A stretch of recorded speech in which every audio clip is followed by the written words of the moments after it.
I want to ask you about one movie that I love, and then I want to ask you about something really serious. But the first thing there's that I love that I have to talk to you about. It's a movie. Did I tell you what movie I have to ask him about? Because this is something that I used to when I was in Queens, and I would get back from high school. You know, they play these movies on cable, and some that I shouldn't be watching, and this movie used to come on, and I loved it. I don't know how you feel about the movie. Let It Ride. Hysterical, and you're a degenerate gambler. I am. I love that movie. Yeah. You were so just engaging in that thing, and just watching. I could watch it if it holds up. The delivery of it. Did you have an absolute blast making that movie from start? Because it looked like a blast. Yeah. Yeah. What do you remember about it? Well, I remember everything about that one because I was able to get my mother a job in the VIP lounge, you know. So that was hot. That was great. And it was also the only film I've ever done where I didn't have to change my wardrobe. It all took place in one day, and I had to wear very comfortable clothing. Yeah. And I loved that because I hate changing clothes. Yeah. So, and also that it had a very distinct and unique comedic rhythm.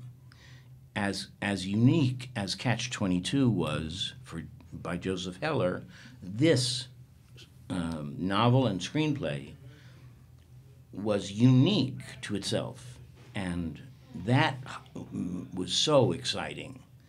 I played the TV pilot version of Yossarian in Catch-22 when I was 19 or 20, and it was written with Joe Heller's great timing. And then, after I had signed, they threw that whole script out and replaced it with the most boring, derivative, TV-style jokes that bore no resemblance to the novel. Yeah. So I was in a funk and a fix, and I was in argument. I was arguing with adults. Yeah. And I remember one night out in the desert, the unit manager got drunk, and he calls me over to this table, and he says, "Dreyfuss, you have more power than anyone else on this whole film, but no one is going to hand it to you." And I knew a profound truth, and that was I knew he was right, and I didn't understand how to describe my situation. I didn't understand how to describe that or get out of it or to do anything but whine. And I knew I was just too young to understand what he was talking about. Does he mean that I can hold my breath until I turn blue, until people start doing what I want them to do, or what? And I didn't know. Mm-hmm.